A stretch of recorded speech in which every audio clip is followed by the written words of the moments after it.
Welcome back. It's an exciting week. Why? We have two killer diseases this week. Yes, that is important, right? I guess we did last week too. Toxic shock syndrome and breast cancer. Yeah. Okay. Two epidemic diseases or infectious diseases this week. Anyway, so let's get to it. As I mentioned to you last week, I got to tell you, I really don't like the Watts chapter for this week. First off, it's full of errors, okay? And sometimes things are just a little weird. I know generally I agree with his approach and his linkage about the diseases and empire and so on, but he makes it all sound a little conspiratorial to me. It's all English banking is behind everything, right? I think he even mentions the Rothschilds at one point, which is like, if you don't know, a Jewish banking family from France initially. Who it's kind of like people today who blame George Soros for everything. That's kind of the Rothschilds have been historically. So, anyway, a lot of overwrought language in here. As I said, including stuff that's just not correct. Let me just run through a few things here. Page 214, he talks about credit relationships in Africa as being rather unsophisticated. Well, that's not true, actually. They had financial systems and including credit systems in place in Africa that we've got primary source documents showing Africans extending credit to Europeans. So, I don't know, that's that's all a little weird to me. I also, his distinction between construct yellow fever and construct malaria and the real thing, I'm not buying it here as much as I did before. The construct leprosy and so on. Yeah, okay. Or construct plague. Sure. Yeah, I see that. But here, we do have the real disease, right? Page 217. I think his incipient misogyny is coming through again here. He talks about Chinese laborers being brought to Brazil to work and dying before they, quote, had time to meet girls. Like, what? Okay. All right, moving on. Page 220, he talks about iron in Gambia and Senegal, Nigeria in 1000 BC. No, that's about 500 years too early. It's about 500 BC. Page 221, he talks about going to Nigeria and observing how they cleared land. And he refers to that as empirical research. Well, buddy, that's not empirical research, okay? That's you observing something, but that's not empirical research. And also, observing something in the 1970s and 1980s is not evidence for how they did things in 500 BC, which is what he uses it as evidence for. So that's wrong. In addition, and he's not really an African historian as I am, but page 221, then again later on 225, he talks about Africans in lineages near the coast. Well, the fact is, we know historically and archaeologically that before Europeans show up along the Atlantic coast in 1500, not many Africans actually live near the coast. Why would they? There's actually not that many resources for them there. There weren't a lot of natural ports and harbors and so on. So actually populations tended to be further in the interior and not along the coast. And that's a big problem with the model that he's laying out here. Anyway, this whole part here about, well, the whole thing here about, Africans not clearing the land in certain ways, and therefore, I'm 221, therefore, this labor and energy saving technique neither disturbs the ground cover and soil nor does anything to provide special breeding sites for the mosquitoes. Well, that's nonsense, because he goes on later to say that African slaves and white indentured servants in the Caribbean created climates for mosquitoes just by walking on the ground, okay? And the impressions of their footprints are enough. Well, what, Africans are clearing the land here by not walking on it? What did they fly? I mean, it just doesn't make any sense there. That's kind of nonsense. And then I don't know, 226, he sounds really dismissive to me, referring to African chieftains that Europeans were involved with. How about chiefs? How about kings? How about that? And he talks about Africans being forced by the Portuguese to accept things on credit that they didn't want. That's not true. Okay. For the vast majority of places along the African coast, when Europeans show up, Africans were much more powerful. They were in charge. Okay? So, I don't know, he's just... 227, he talks about the number of people taken into the Atlantic slave trade as between 12 and 20 million. No, the pretty well-established estimate right now is 12.5 million people being taken into the Atlantic slave trade. It certainly was not up to 20 million. Okay? So, anyway, other smaller things throughout, he just kind of whiffs on here. He talks about the Louisiana Purchase, which was done, he says, to help fund the French military campaign against Haiti. No, it was done for Napoleon's funding in European wars. Because frankly, they sold Louisiana Territory in 1803. They lost Haiti in 1804. Okay, I mean, it just was already done. He refers a couple times to the end of English slavery in 1833. That's not true. Didn't end until 1838. Finally, the Africa section, the later African section, is not so bad, except once again, this is the West African tropical medicine section, but he, during the era of colonialism. Okay, except he makes colonialism seem like, first off, that it's only the British, which is not the case. And of course, once again, he attributes everything to kind of this big, massive conspiracy. He talks about wage labor on plantations. That's not really the case either, 265. And 264, he talks about Sir Patrick Mason. That's Sir Patrick Manson. He got the name wrong there.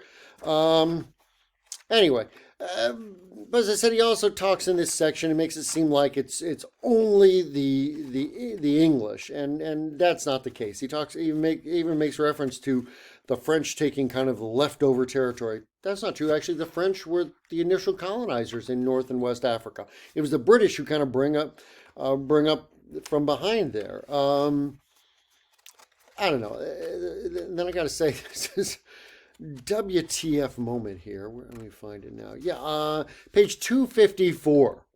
He talks about Henry Rose Carter becoming medical officer in the U.S. military, carrying out yellow fever research in Ku Klux Klan epicenters in rural Mississippi, and having an impact on his perceptual environment.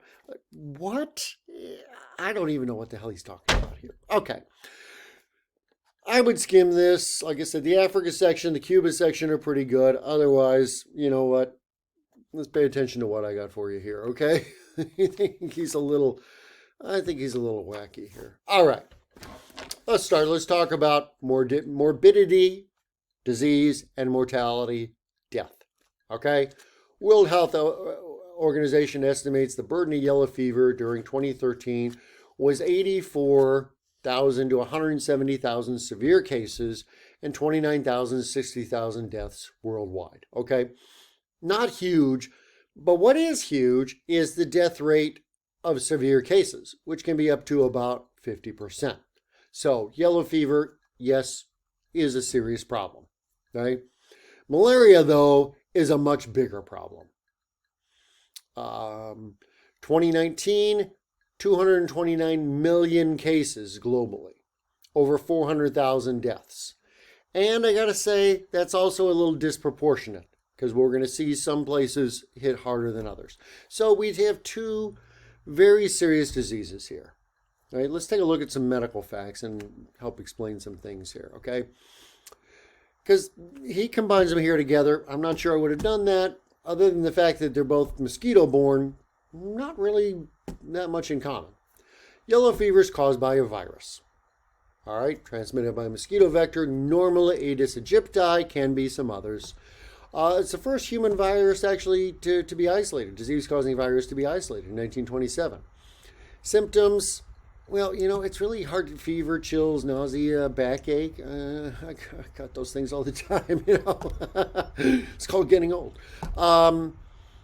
So it's really hard to differentiate from other diseases, which doesn't matter too much because there's not much treatment. Now, one thing I think that he does point out in here that is interesting, and he talks about the southern United States, and Watts talks about how enslaved people didn't want to be treated by European doctors. They preferred their own doctors, and with good reason.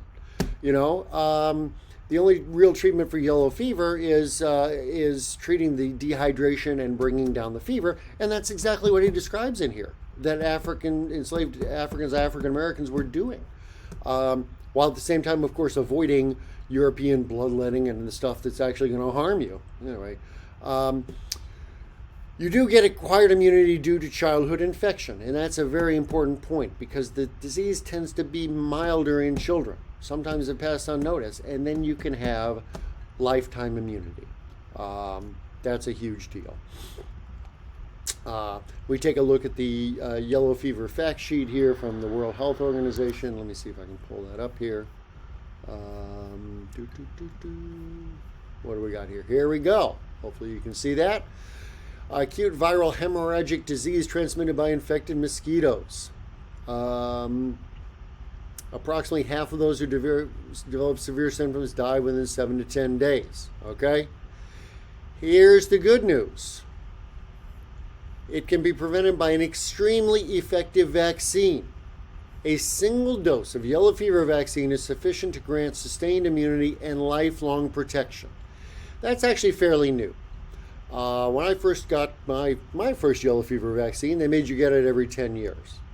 But they've determined now that one shot and you're protected for life. Okay? Now, as you might imagine, that's the kind of situation where we should be having much more impact on protecting people and potentially even eradicating the disease, albeit, there are some natural reservoirs in simians and so on. But one shot, safe, affordable, a vaccine provides effective immunity within 10 days for 80 to 100% of people and within 30 days for more than 99% of people vaccinated. If we globally vaccinated everybody, we could virtually wipe out yellow fever. Okay? Really hard to do, though, because a lot of places, 47 countries in Africa have the disease, and a lot of those are ones which are also experiencing a number of, social and political and military upheavals. So, it's hard to operate in that environment. So, anyway, but there is a prospect there at least for some control of yellow fever. Okay, let's head back to this end, and you've got the link here. You can take a look at some more details yourself if you'd like. Fun stuff there. This is the range of the yellow fever, main yellow fever mosquito, Aedes aegypti. Looks like a classic tropical disease, right? Except we have the mosquito here, but in the southeastern United States, but we don't have the disease. Okay, why is that? Well, primarily public health control. That's been much more important than any sort of treatment or even vaccination. But because you can see the range here in the U.S. is very large. A lot of population centers along here, and but we don't have it. So why is that? Well, wealthy and developed is basically the bottom line there. We had in the past a number of notable epidemics, and there's some very good historical works out there, especially on the Philadelphia yellow fever epidemic, 1793, and some of these others here in the 19th century. There's a book, I can't remember the author's name, it's just called Fever, I believe. And I think there's one on Philadelphia epidemic by Charles Rosenberg, as I recall. Anyway, so interesting stuff, and you see the impact it had on the U.S., but of course then ultimately wiped out. And these are all, of course, major major cities, but they're also, you take a close look and you see they're also port cities.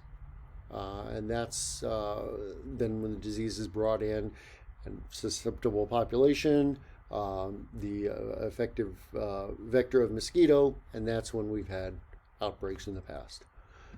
Whoops, too far. Okay, notable international epidemics: Saint-Domingue, Haiti, at the end of the Haitian Revolution, 1803. Some outbreaks in Cuba, Barcelona, 1821. Now I don't know if we've had yellow fever epidemics in a while, not that I've heard of. They're mostly endemic, so it still obviously occurs, but it's kind of at a simmering rate instead of wildfire. Okay, let's move on to malaria then. Okay.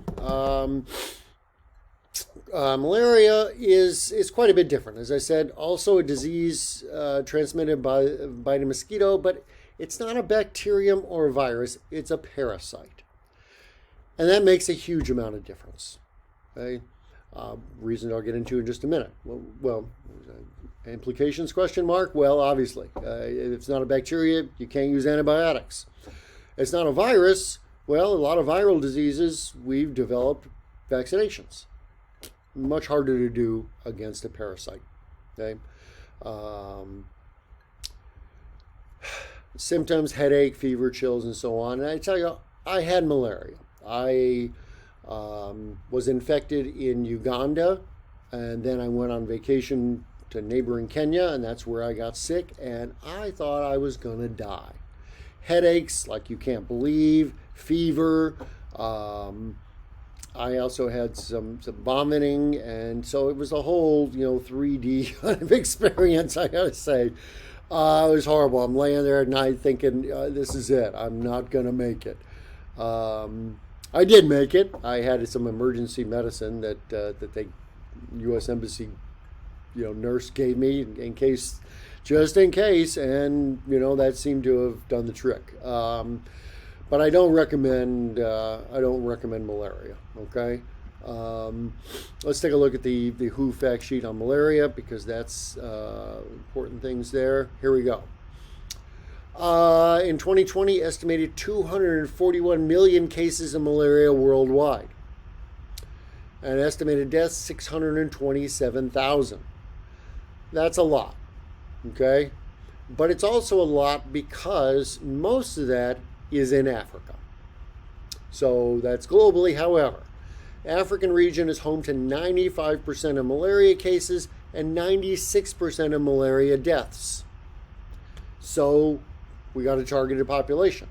Even more targeted though, children under 5 accounted for about 80% of all malaria deaths in the region. Malaria hits children very, very hard. So we're talking 500,000 dead children in Africa every year after year. That's a lot. Okay. So we have once again we have two species, Plasmodium falciparum and Plasmodium vivax, cause the greatest threat. Falciparum is the deadliest parasite. That's mostly where you would get cerebral malaria and so on. There's a tremendous disease burden here from malaria. So it's not just the deaths, it's the morbidity. It's the number of people who get sick and can't work and can't go to school and can't care for their families. Especially hard in rural areas in sub-Saharan Africa, where you have a lot of subsistence farmers. And the malaria season is the rainy season, which is also the farming season. It's also the season typically of difficulties acquiring food and malnutrition. So, it hits people at the worst possible time, at the time where they're the weakest, but it's also the time where they need to be working the most for assuring they're going to get through the next year. So it's a particularly nasty disease socially then in that regard because it hits people at a very bad time. Prevention. Well, you have the 5 or so pages in the Garrett book, The Coming Plague. I wanted you to read, and I hope you did. Those are some of the saddest things I've ever read. It just seemed like we were so close, and the funding gets pulled, and malaria comes charging back. In point of fact, it probably would have come charging back anyway, because that's the way nature is, right? I mean, it's like the Jurassic Park movies, okay? Nature finds a way. You think you got control over this thing, and you don't. And so that's kind of the lesson from malaria.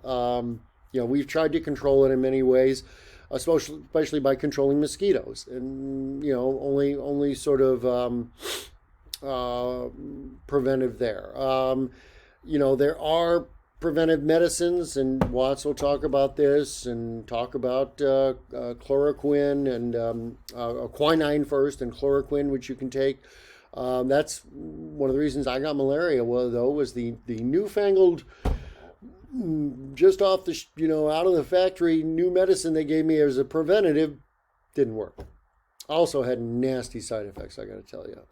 Anyway, so the parasite changes and it adapts, and and you got to keep introducing new things. So the mosquitoes adapt, the parasite adapts. It's very hard to control. Okay, we'll talk about that more here in just a minute. All right, let's go back to here. So the life cycle of the malaria parasite and its relationship between the mosquito vector and the human host, as you can see from this chart, is a complex one. 12 different steps here in the whole thing. I'm not going to go through these one by one. But the point is that in the past, when you have something like this sort of complex life cycle, that's actually been a good thing for us. Because a complex cycle then means if you got 12 steps here, that's 12 different ways or different opportunities to interrupt the cycle, right? That should be a good thing. That means it has a vulnerability. And not just one, it has 12 potential vulnerabilities here. But even so, it's been hard to control. And there's different reasons for that. I'll show you here in just a minute. Anyway, okay, so medical technology. The first technology to control malaria was a prophylactic or preventive medicine, quinine. It actually developed in the 17th century. Takes a while to be adapted, or adopted. I'm sorry, but it ultimately was, and it's effective. If you take a look at British soldiers in Sierra Leone who were stationed there, their average annual death rate was 48%. Okay, in the year 1825 alone, it was 78%. I mean, they're losing, some of that's yellow fever, a few other things, but most of it's malaria. Quinine prophylaxis, preventative treatment with quinine, takes that down to the single digits. Okay, and I'll give you this link here if you want. It's a cute story there about how gin and tonic kept the British Empire healthy. Quinine is a serious medicine, but it's also the bitter ingredient in tonic water.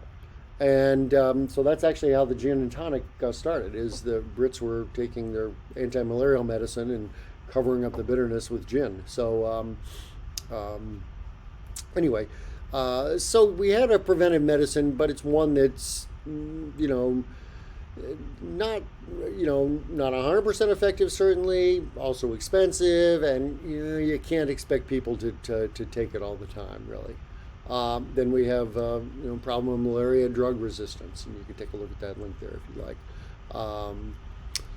We have the Anopheles mosquito, the main carrier of malaria, and you can see, at least in Africa, the Anopheles range, or the range of different Anopheles species. If we can overlay all these maps together, you're going to see most of the continent covered by Anopheles mosquitoes of one sort or another.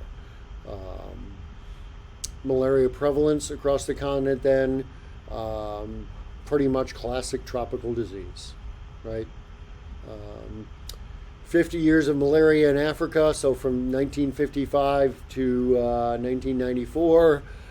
Just if you look at big picture here, I don't see much difference. I don't know about you, but there's some movement here or there. Sometimes, pops up here in the middle of Sudan in the 70s, and then it goes away.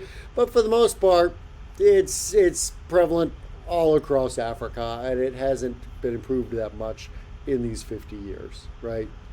Okay. Why is that? Well, take a minute out, actually 15 minutes. It's a little long, but she makes, I think, an excellent point, especially near the end here. I'll stop talking for a couple seconds. Watch this TED Talk about why malaria is so hard to control. Okay.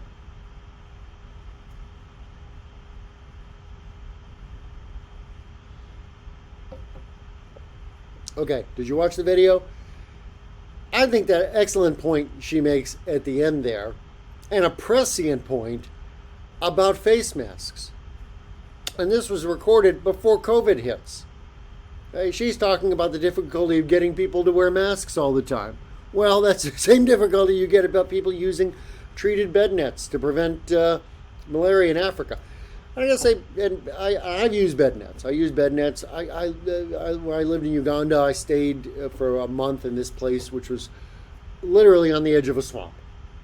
And screens on the windows had all sorts of holes in them and so on. I used a bed net. I woke up one morning, and the outside of the net was just covered in mosquitoes. I was like, incredible. But as she says in the video, that was fine because I was in my 30s, but now I'm pushing 60. I gotta get up and go to the bathroom at night, What are you gonna do? Keep a bottle in bed with you? It's hard to be vigilant 100% of the time, as we've learned also from COVID, right? Yeah, it just is. Okay. Okay, I don't really want to talk about that right now. Okay, anyway.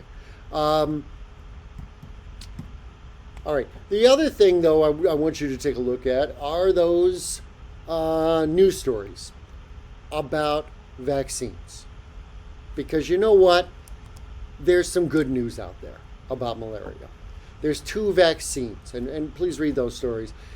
The first one that the CDC is starting to distribute now, especially in Africa, not so hot, honestly. Effectiveness is around 30%, okay, which is not great for a vaccine. Yellow fever vaccine, 99%. That's great. 1 shot. Also, the malaria vaccine, you need 3 doses over a period of time, mostly in children, for 30% effectiveness. That's not so great. But they just came out with a new vaccine. They haven't even come out with it yet. It's an early test. But it's 1 shot, 80% effective. That's huge. We have been trying to work on a vaccine against malaria for decades. Okay? And this isn't like COVID, where boom, this virus hits and, we've got a lot of antiviral vaccines.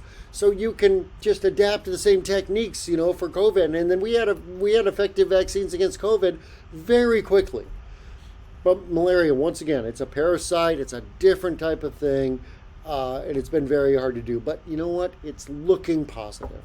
And if we could have the impact of malaria is having across Africa, that would be huge. That would just be huge. Just think about 100 million people not getting sick, 300,000 or more kids not dying. As a parent, I'm going to say, yeah, sign me up for my kids not dying. Okay. So we've had some hope before, and we've had it dashed, but we'll see what happens here, right? Okay, I'm going to stop there. Now you can go and skim through Watts there, at least with a little more critical eye, I hope. Okay? Thank you very much.